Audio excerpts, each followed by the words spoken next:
Après une longue période de vaches maigres due à la baisse des prix des produits d'exportation traditionnels, la sécheresse persistante, les affrontements militaires intérieurs et une chute significative des investissements directs étrangers, l'économie mozambicaine reprend des couleurs. Elle devrait atteindre une croissance de 4,7% en 2019 selon les prévisions rendues publiques par le porte-parole du gouvernement, Augusto Fernando.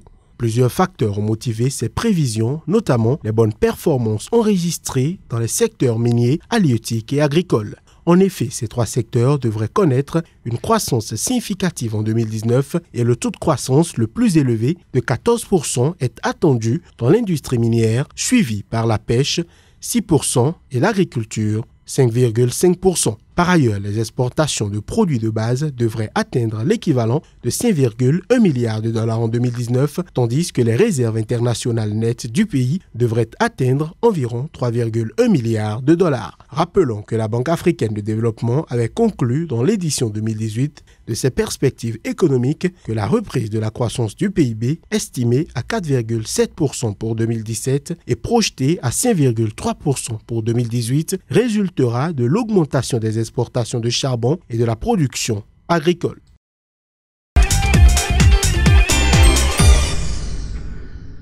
Ces chemins de terre du côté de la petite ville de Boticas, dans le nord du Portugal, David Archer les connaît bien.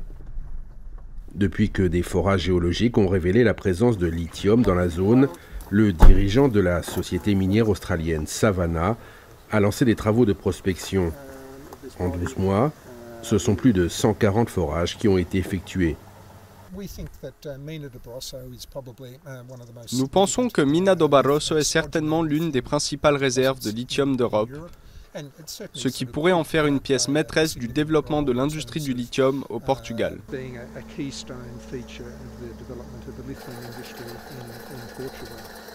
Selon les estimations de Savannah, ce sont entre 15 et 20 millions de tonnes de minerais qui pourraient être extraits de cette mine. Une véritable aubaine pour le pays, même si des inconnus demeurent concernant l'impact sur l'environnement.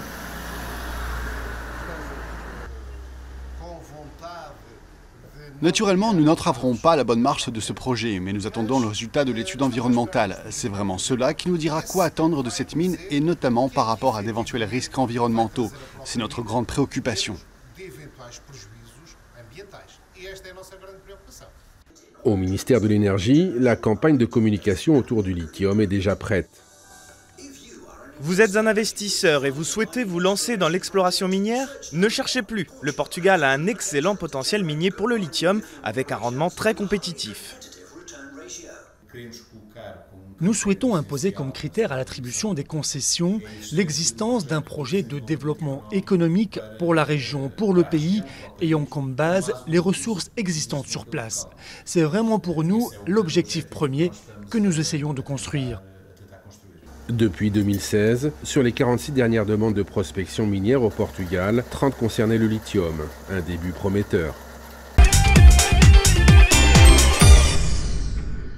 Le Fonds monétaire international apporte une bouffée d'oxygène aux autorités de Bangui. L'institution financière internationale estime que l'économie centrafricaine affiche une bonne dynamique de croissance qui contraste avec la crise sécuritaire et les tensions sociopolitiques que traverse le pays depuis plusieurs années. Le FMI confirme que la reprise économique se poursuit avec une croissance qui devrait atteindre 4,3% en 2018, même si le gouvernement doit veiller à renforcer la mobilisation des recettes publiques, à rétablir la paix, à restaurer les services publics sur l'ensemble du pays et à continuer la mise en œuvre des réformes. À en croire le chef de la mission du FMI qui a séjourné récemment en Centrafrique, les autorités de Bangui sont parvenues à accélérer la mise en œuvre des réformes visant à atteindre les objectifs convenus dans le cadre du programme d'assistance technique et financière que le Fonds monétaire international a accordé au pays depuis 2016. Également, les indicateurs quantitatifs de suivi qui ont été convenus avec les autorités pour fin 2018 ont été atteints. Toutefois, la mission souligne qu'il est nécessaire d'accroître les dépenses sociales à fort impact sur la population afin de réduire la pauvreté d'une part et de rationaliser la structure complexe des prix des produits pétroliers D'autre part, autre recommandation adressée aux autorités centrafricaines, le renforcement du recouvrement des recettes publiques et l'accélération du renforcement de la gouvernance et de la transparence, sans oublier la poursuite des réformes structurelles visant à améliorer le climat des affaires.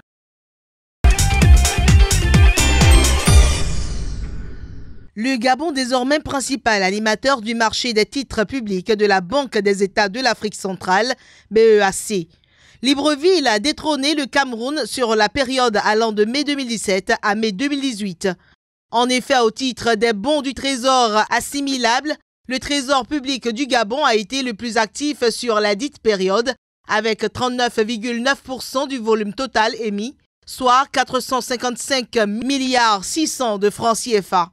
Le Trésor public du Cameroun occupe pour sa part la deuxième position avec 214,2 milliards de francs CFA levés contre 161,3 milliards de francs CFA pour la période précédente allant du 31 mai 2016 au 31 mai 2017. La percée du Gabon s'explique par la forte dépendance de l'économie gabonaise au pétrole brut, en dépit des efforts de diversification visibles depuis quelques années. En effet, face à la chute des cours mondiaux de l'or noir, dont les recettes représentent plus de 50% des recettes publiques gabonaises, Libreville a opté pour l'endettement afin de pallier les tensions de trésorerie et de réduire son déficit budgétaire. De son côté, le Cameroun, dont les recettes pétrolières ne représentant qu'environ 25% des recettes publiques, doit se conformer aux exigences du Fonds monétaire international qui lui impose de se détourner de l'endettement à taux non concessionnel comme celui sur le marché des titres de la BEAC au profit de l'endettement à taux concessionnel des grandes institutions financières internationales. Notons qu'au cours de la période allant de mai 2017 à mai 2018, les émissions des titres publics sur le marché de la BEAC ont permis aux États de cette communauté de mobiliser 1142,7 milliards de francs CFA par émission des bons du Trésor assimilables contre 73,8 milliards de francs CFA au moyen des émissions d'obligations du Trésor assimilables.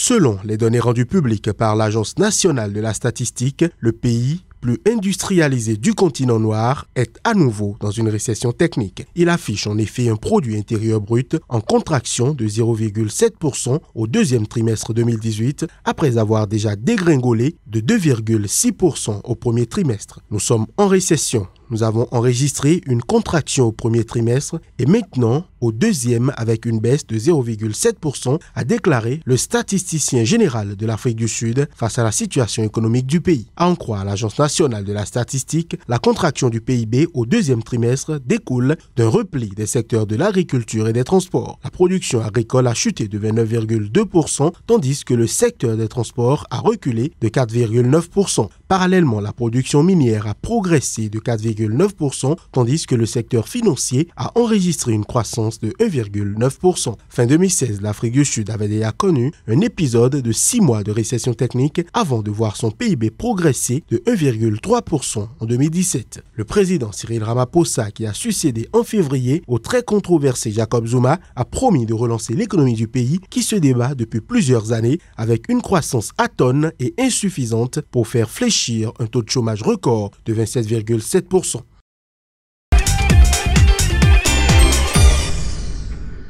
La Banque africaine de développement et l'Organisation des Nations unies pour l'alimentation et l'agriculture FAO renforcent leur collaboration. C'est à travers la signature d'un accord destiné à mobiliser 100 millions de dollars sur 5 ans en faveur du secteur agricole en Afrique. L'objectif visé est d'améliorer la qualité et l'impact des investissements dans les domaines de la sécurité alimentaire, de la nutrition, de la protection sociale, de l'agriculture, de la foresterie, de la pêche et du développement rural. La collaboration entre les deux institutions dans la mise en œuvre du projet témoigne de leur engagement commun à accélérer l'exécution du programme de grande qualité et à accroître les investissements dans les partenariats publics-privés dans le secteur agricole en Afrique. Plus précisément, l'assistance technique de la FAO couvrira des domaines tels que l'intensification et la diversification d'activités agricoles durables, le développement à plus grande échelle des innovations dans les chaînes de valeur, l'implication des jeunes dans l'agriculture l'agriculture et l'agroalimentaire, les statistiques agricoles, l'agriculture intelligente adaptée au changement climatique, la croissance bleue et l'économie bleue, la sécurité alimentaire et la nutrition, la filière agroalimentaire, la sécurité alimentaire et les normes, l'autonomisation économique des femmes, la promotion soutenue des investissements privés,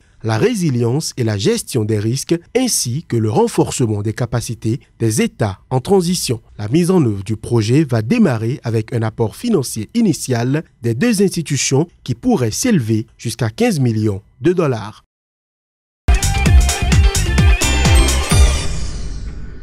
Pour la 9e année consécutive, le volume des échanges commerciaux entre la Chine et l'Afrique a augmenté de 14% pour atteindre 170 milliards de dollars US en 2017. L'Empire du Milieu s'affiche ainsi comme étant le premier partenaire commercial du continent africain. Une position que la Chine n'est pas prête de perdre puisque, au premier semestre 2018, le volume des échanges commerciaux avec l'Afrique a augmenté de 16% en glissement annuel pour atteindre 98,8 milliards de dollars. Dans le détail, les grands projets d'investissement chinois sur le continent africain ont connu un développement proactif avec de nouvelles avancées dans la coopération, notamment dans les secteurs de la fabrication, de la finance, du tourisme et de l'aviation. Les investissements directs annuels de la Chine en Afrique s'étant maintenus à environ 3 milliards de dollars au cours des 3 dernières années. Par ailleurs, d'importants chantiers lancés dans le cadre des 10 principaux programmes de coopération définis lors du Forum sur la coopération sino-africaine à Johannesburg en décembre 2015 ont été mis en œuvre. Ces chantiers, une fois achevés, permettront à l'Afrique de disposer de 30 000 km de nouvelles routes, de 85 millions de tonnes de capacité portuaire par an, ainsi que près de 20 000 MW de capacité de production d'électricité et plus de 30 000 km de lignes de transmission et de transformation d'énergie. Avec ces différents programmes, ce sont environ 900 000 emplois locaux qui seront générés pour les pays africains. Ils permettront aussi la formation de plus de 40 000 fonctionnaires et techniciens africains en Chine.